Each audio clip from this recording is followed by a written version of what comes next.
ओम सर्वमंगल मांगल्ये शिवे सर्वार्थ साधिके शरण्ये त्र्यंबके गौरी नारायणी नमोस्तुते। नमस्कार, स्वागत है आपका आचार्य वाणी में। मैं आचार्य डॉक्टर विक्रमादित्य आपके साथ हूँ और आज का ग्रह योग वो हम आपको बता दें। 24 मार्च के लिए ग्रहों का योग दिखाता है कि उस दिन चतुर्दशी तिथि है, रात्रि रविवार का अवसर है और साथ साथ कन्या राशि में चंद्रमा का पदार्पण भी हो रहा है। ये आपके लिए बड़ा अनुकूल हो। भाग्य में चंद्रमा जा रहे हैं और ये आपके लिए धर्म का स्थिति उत्पन्न करते दिखाई देंगे। आपके लिए मनोमस्तिष्क में पॉजिटिव परिवर्तन, धर्मयुक्त कार्य करने का मन लगेगा, धर्म में आस्था जागती दिखाई देगी। ऐसे में बहुत सारी धार्मिक कथाओं का श्रवण भी हो सकता है, धार्मिक पुस्तक धर्म का मन में उदय हो सकता है। सज्जनता का वास मन में पूरी तरह से रहता दिखाई दे रहा है। तो ऐसे में सत्यनारायण व्रत भी इस दिन किया जाएगा। उससे सुंदर उपाय इस कलिकाल में है नहीं। सत्यनारायण भगवान की कथा कर लीजिए, क्योंकि इस दिन शाम के समय पूर्णिमा का आगमन हो गया है। साथ साथ होलिका दहन का भी अवसर है। कहा जाता है होलिका दहन समस्त प्रकार के पूरे वर्ष के कष्टों को दूर करने का योग बनाती है। अलाए बलाएं आपकी पता नहीं कौन कब नज़र लगा गया है, उन सबको उतारने का दिन माना जाता है। लेकिन एक बात ध्यान रखिएगा, भद्रा है इस दिन पृथ्वी पर करीब 9:45 से लेकर रात्रि में करीब 11:17 तक दिल्ली के टाइम की यदि हम बात करें तो उस दिन व्याप्त रहेगी। तो रात को 11 करीब 17 के बाद ही आपको होलिका का दहन करना चाहिए और ऐसे आपके विशेष तौर पे कष्टों को दूर करने का योग बन सकता है। और होलिका दहन के समय एक काम कीजिएगा, आपकी राशि के अनुसार से थोड़े काले तिल लेकर अपने सिर पे से वार कर भगवान शंकर का ध्यान करते हुए होलिका में दहन करने का प्रयास कीजिए। ये आपके लिए अच्छा रहेगा, आपके लिए कष्टों को दूर करने वाला रहेगा। ऐसे में इन सब चीज़ों को करें, कल्याण होने के योग बनेंगे। वहीं 25 मार्च की यदि हम बात करें तो पूर्णिमा का अवसर है, सोमवार का अवसर है और होली का दिन है। बहुत सुंदर दिवस होलिका के दिन कहा जाए। होलिका दिन है, धुलंडी का दिन, होली खेलने का दिन माना जाता है। इस दिन खग्रास चंद्र ग्रहण भी पड़ रहा है। अच्छी बात यह है कि भारत में इसका दृश्य नहीं हो रहा है, लेकिन पूरे यूरोप पर, अफ्रीका पर, अमेरिका पर इन सब की पूरी दृष्टि रहेगी। और ऐसे में ग्रहों की युति बड़ी अशुभ चल रही है। मंगल शनि का टकराव, सूर्य राहु की युति, ये सब टकराव की स्थिति उत्पन्न करता दिखाई दे रहा है। और ऐसे में प्राप्त प्रकृति में इस प्रकार की घटना, खगोलीय घटना जिसमें ग्रहण पड़ना, चंद्र ग्रहण पड़ना, लोगों के मनोमस्तिष्क में नेगेटिविटी आ सकती है। और ऐसे में ये नेगेटिविटी जो है थोड़ा सा आगे प्राकृतिक आपदाओं का योग भी दे सकती है। चंद्र ग्रहण विशेष तौर पर जब पड़ता है तो उसकी प्राकृतिक आपदाओं का योग आने वाले समय में इस स्थिति में, यानी आने वाले करीब 45 दिन जो हैं वो प्राकृतिक आपदाओं के लिए दिखाई देते हैं। तो ऐसे में सावधान रहते हुए कार्य करने का प्रयास कीजिए। हम अलग से एक वीडियो बनाएंगे जो चंद्र ग्रहण का प्रभाव क्या होगा आपके ऊपर, आपकी राशि के अनुसार से, उसको आप अच्छे से समझ सकते हैं, जाकर देख सकते हैं।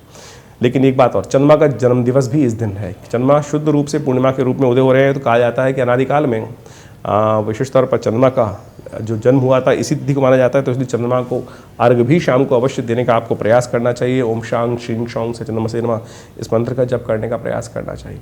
तो ऐसा कर आप लाभ की स्थिति बना सकते हैं। और विशेष तौर पर होली का अवसर है, तो ऐसे में 25 मार्च को जो होली का अवसर पड़ रहा है, यदि हम बात करें मकर राशि के हिसाब से, तो आपके लिए सबसे पहले होली किसके साथ खेली जाए, किस प्रकार से खेली जाए।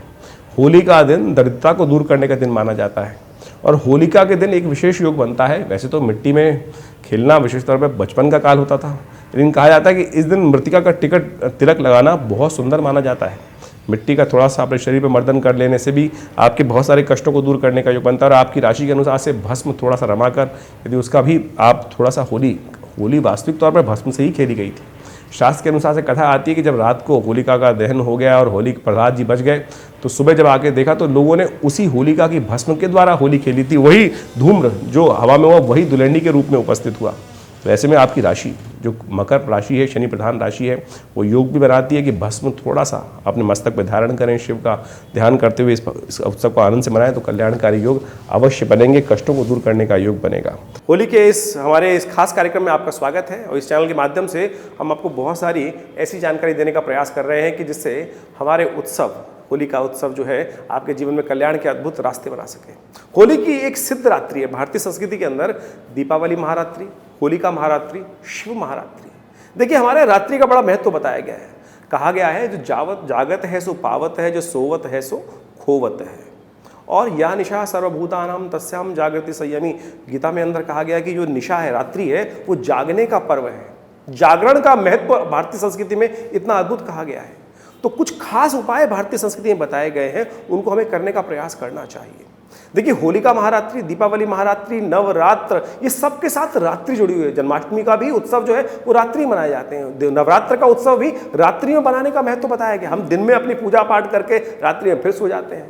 तो जागरण की रात्रि, मुहूर्त रात्रि है। कारण समझे कि वो रात्रि के समय आपका मन शांत होता है, प्रकृति शांत होती है, कोई और परेशानी नहीं होती, बहुत सारे कार्य नहीं चल रहे होते। दिन में आप पूजा करने बैठेंगे तो पता नहीं मन इधर भागेगा उधर भागेगा, तो ना तो पूजा पाठ हो पाती है ना कोई कार्य हो पाता है। और एक बात सिद्धांत तौर पर मान लीजिए कि भाग्यम फलति सर्वत्र न च विद्या न च पौरुषम। हम कहते हैं हम मेहनत करके सब कुछ करना चाहते हैं, लेकिन भाग्य लेखे को हम लाख प्रयास करने के बाद भी नहीं मिटा पाते। और हमने ऐसे प्रत्यक्ष उदाहरण अपने सामने देखे होंगे कि हमसे कम मेहनत कर रहा है, पता नहीं भाग्य में क्या लिखवा के लाया है, छोटा सा एक कदम चलता है उसके 4 किस्मत आगे जा जाती है, भाग्य की जो ताले, किस्मत के ताले खुलते चले जाते हैं। और हम दिन भर रगड़े जा रहे हैं, तो कहीं ना कहीं खेल भाग्य का भी है। कर्म का तो खेल है ही, कर्म से भाग्य बनता है, लेकिन कहीं पुराने लेखा जोखा, कहीं शुभ कर्म जो पुराने किए हुए हैं, तो वो भी हमारे जीवन में कल्याण करते हैं। होलिका रात्रि के दिन कुछ खास उपाय हैं जिनको करके आप अपनी किस्मत जगा सकते हैं। मैं वो उपाय आपके समक्ष रखने जा रहा हूं। बहुत बढ़िया तरीके से उन उपायों को करके आप जीवन में कल्याण कर सकते हैं। होलिका दहन एक साक्षात यज्ञ है, और उस दहन के समय सदस्यों को सब मिलकर होली मनानी चाहिए। कोशिश करनी चाहिए सब परिवार को कि सब मिलकर वहां एकत्र हो, सब मिलकर होलिका दहन का साक्षात दर्शन करें, परिक्रमा करें। कहा जाता है कि होलिका दहन की जो अग्नि है बड़ी पवित्र मानी जाती है, और इसी पवित्र अग्नि के अंदर जाकर हम क्या करते हैं, अग्नि को वहां पर नवान्न भक्षण समर्पित करते हैं। कहा जाता है होलिका दहन में चना, मटर, गेहूं की बाली आदि अग्नि में समर्पित करनी चाहिए, और उसके बाद अग्नि की 7 या 3 अपनी श्रद्धा के अनुसार से परिक्रमा करनी चाहिए। 7 कर सके तो बहुत ही अच्छी है। और उसके बाद उससे इस कर्म को कर लेने से, और उसके बाद उस नवान्न भक्षण के जो अन्न को प्रसाद रूप में घर में ले जाने से घर में शुभता आती है। देखिए आजकल तो कोविड का महाकाल चल रहा था ना, पूरे विश्व में भयावह स्थिति बनी हुई है, और ऐसे में हमें कहा जाता है कि अग्नि में बहुत कुछ डालने से कल्याण के मार्ग पड़ते हैं। तो आप कोशिश कर लें, 2 चीजें मैं आपको बता देता हूँ, उसको डाल लेंगे तो कल्याण के योग बनेंगे, बहुत वातावरण शुद्ध होगा। देखिए अग्नि जो होती है ना वो बड़ी शुद्ध होती है, और उससे वातावरण में जो धूम्र निकलता है वो जीवन में कल्याण करने वाला होता है, वातावरण को शुद्ध करने वाला होता है। कोविड का भयावह समय चल रहा है, ऐसे में थोड़े से कपूर ले लीजिए और अपने हाथ से उस अग्नि में डाल दीजिए। उससे क्या होगा, वातावरण शुद्ध हो जाएगा, और साथ साथ उसका प्रभाव जो पड़ेगा, हम इसके ऊपर एक बहुत जबरदस्त रिसर्च है। 1928 के अंदर जर्मन यूनिवर्सिटी ने, जर्मन की बर्लिन यूनिवर्सिटी ने रिसर्च करके बताया है कपूर इत्यादि को जलाने से और गूगल को जलाने से और इन सब औषधियों को जलाने से 3200 स्क्वायर फीट के अंदर जितने टीबी बैक्टीरिया के होते हैं, प्लेग के बैक्टीरिया होते हैं, डिस्ट्रॉय हो जाते हैं। इससे वायरस भी शुद्ध दूर होगा, और साथ साथ जो वातावरण है वो शुद्ध हो जाएगा। होलिका के दिन खास तौर पे एक काम और कर सकते हैं, घर के मुखिया को होली के अंदर खास तौर पे कपूर को भिगोकर, और साथ साथ उसके साथ 2 औषधि और है, 2 लौंग ले लीजिए, 1 बताशा ले लीजिए और 1 पान के पत्ते को, इन सबको होली की अग्नि में देसी घी में भिगोकर अग्नये नमः इस बात मंत्र जप करते हुए होली में समर्पित कर देना चाहिए।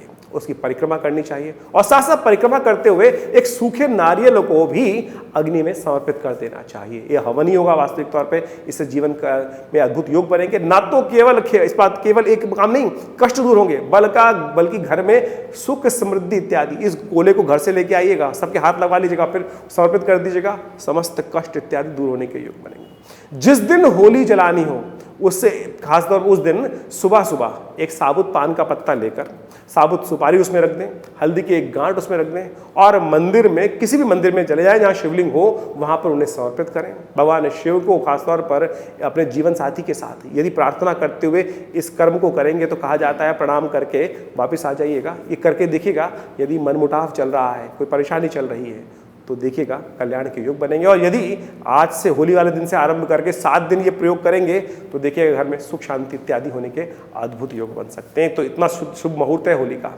होलिका दहन के बाद रात्रि में एक काम और कर सकते हैं, वहां जब अग्नि जल रही हो तो घर में कहा जाता है कंडे पहले बना के रखें, और उस कंडों के साथ साथ गोबर के कंडे को जलाकर उस पे साथ साथ नारियल की गिरी और गेहूं की बाली भून कर वहां पे कहा जाता है कि यदि अग्नि को समर्पित कर दी जाए तो इससे घर की दुख दरिद्र इत्यादि नाश होने के योग बनते हैं। और साथ साथ घर में जो इस धूम्र को इस पर रखा जाता है उससे निरोगिता उत्पन्न होती है। क्यों? क्योंकि उसके अंदर फ्यूम्स ऐसी होती हैं, उससे इस प्रकार की जो फ्यूम निकलेंगी, जो धूम्र उपस्थित होगा वो कल्याण करने वाला हो।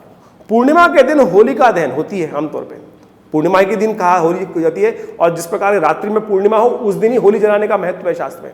एक चांदी के पात्र में, ये उपाय मैं खास इसलिए बता रहा हूं क्योंकि होलिका दहन वाले दिन जब होली जल रही होती है उस दिन चंद्रमा का जन्मदिन भी होता है, और उस दिन ये उपाय करेंगे तो कल्याण के अद्भुत योग बनेंगे। जीवन में मन, चंद्रमा मन का प्रतीक है। एक चांदी के पात्र में कच्चा दूध डालकर और पति पत्नी चंद्रमा को कहा जाता है अर्घ अवश्य देना है, चंद्रमा का दर्शन करते हुए। इससे कहा जाता है कि यदि आपके प्रेम संबंध में कुछ परेशानी आ रही है वो दूर होने के योग बनेंगे। जिस दिन होली जलाई जाती है उस दिन पूर्णिमा होती है और फागुन मास की पूर्णिमा के दिन चंद्रमा का जन्मदिन भी होता है।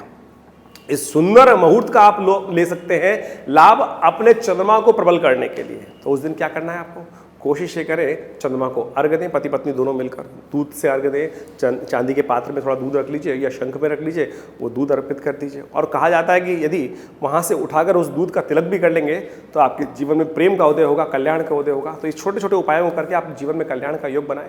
होली आपके लिए बहुत बहुत शुभ हो।